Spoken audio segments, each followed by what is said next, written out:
सिंध की राजधानी वाले शहर कराची समेत मुख्तलिफ शहरन में बरसात पई है। गर्मी जो जोर टुटी वो। मधेजी, मेहड़, मोहरो, नौशरो, फिरोज, पनवाकिल, कंबर, शहदादकोट में बरसात का पोए मौसम वणदर थी वही है। बाडे, बहराम, बिरासिटी, दरिया खान मरी, दोदापुर, गढ़ी खैरो, कोट लालू, खैरपुर, कोट डेजी में भी वसकारो थो है। उन अलावा सखर, सुल्तानपुर, ठठो, ठिकराठो, ठुल में भी वक्फे वक्फे से बरसात जो सिलसिलो जारी है। बरसात सबब मौसम खुशगवार थी वही है। खबर के हवाले से अवां खे आगाह कंदा। सिंध की राजधानी वाले शहर कराची समेत मुख्तलिफ शहरन में बरसात पई है। गर्मी जो जोर टुटी वो है। इन हवाले से वधिक तफसील मालूम कंदासीं। धरती टीवी बिन कासम जो रिपोर्टर सज्जाद छजरो असां सां लाइन ते मौजूद है। सज्जाद, अपडेट कजो, बरसात की छा सूरत हाल है?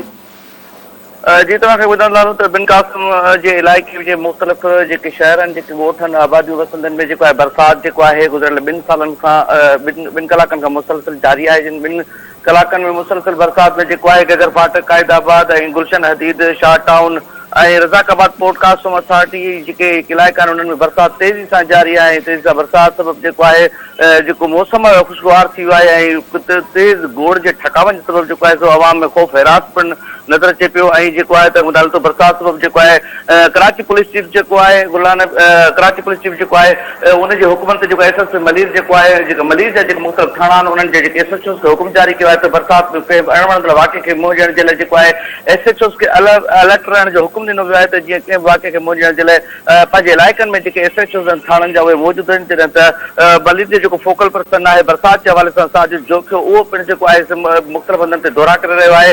डिस्ट्रिक्ट काउंसिल कराची जो चेयरमैन जेको आहे जेको एडमिनिस्ट्रेटर नूर हसन जोखियो ऐं उन खां अलावा जेके ॿी ज़िले इंतिहा में आहे उहा पिणु जेको आहे मुख़्तलिफ़ हंधि दौरा करे रहिया जीअं कि बरसात में जेके को नुक़सान न थी सघे। ऐं बरसात जेका आहे उहा तेज़ी सां जीअं त मुसलसिल जेको आहे उहा जारी आहे जेका हिन महिल ताईं उहा तेज़ रफ़्तार सां हली रही आहे। जी सज्जाद, अपडेट करने लाइ अवां जी वॾी महिरबानी। नाज़रीन, सज्जाद असां सां लाइन ते मौजूद हो। बिन कासम जी हवाले से ॿुधाए रहियो त उते बरसात पई है। मुख़्तलिफ़ इलाइक़नि में पानी बीजी रहियो है जॾहिं त मुश्किलातूं पेश अची रहियूं आहिनि। जिन हेठाई वारनि इलाइक़नि में पानी बीजी रहियो। नाज़रीन, इन खां अलावा कराची जे मुख़्तलिफ़ इलाइक़नि में ॿियनि में भी बरसात पई है जंहिंमें गुलिस्तान जोहर, नॉर्थ नाज़माबाद समेत सुपर हाईवे ते भी बरसात पई है। खबर अवां सां शेयर कंदा रहूं त सिंध की राजधानी वाले शहर कराची समेत मुख़्तलिफ़ शहरन में बरसात पई है। गर्मी जो जोर टुटी वो।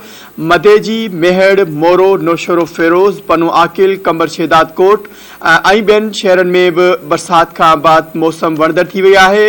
बाडे, बहराम, बिरासिटी, दरिया खान मरी, दोदापुर, गढ़ी खैरो, कोट लालू, खैरपुर, कोट डीजी में वसकारो थो है। सखर, सुल्तानपुर, ठठो, ठिकराठो, ठुल में वक्फे वक्फे से बरसात जो सिलसिलो जारी है। बरसात सबब मौसम खुशगवार ऐं वणदर थी वही है।